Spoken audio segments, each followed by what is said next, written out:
ভাইয়ের কতক্ষণ লাগবে? আর কতক্ষণ? আপনার তো গাড়ির চাকা গেছে তো গেছেই, লগে কয়েলটাও গেছে। সময় লাগবে। বিবাহের পর লং ড্রাইভের মজাটাই আলাদা। ও ভাই প্লিজ, আপনি গাড়িটা ঠিক করবেন নাকি করবেন না বলেন তো? আপনার গাড়ি ঠিক হইব না। ঠিক হবে না মানে? আপনার গাড়িতে অনেক সমস্যা। এখন এত দূর আমরা কিভাবে যাবো গাড়ি ছাড়া? আরে মিয়া, গাড়ি আমি দিব।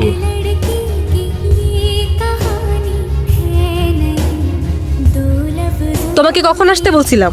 1 ঘন্টার মধ্যে থাকতে বলছিলাম এখানে, আর তুমি এখন আসছো? আমার কথার কি কোনো ভ্যালু নাই? আমারই ভুল হয়েছে, তোমার মতো একটা ইরেসপন্সিবল ছেলেকে এত কিছু বলতে যাওয়া। চুপ করে আসতে কেন, অ্যান্সার দাও। না, তুমিই রাইট, আমারই ভুল হয়েছে। আমার 1 ঘন্টার মধ্যেই আসা উচিত ছিল। আধা ঘন্টার রাস্তা আমি 1 ঘন্টায় আসতে পারলাম না। আমার তো লজ্জা হওয়া উচিত।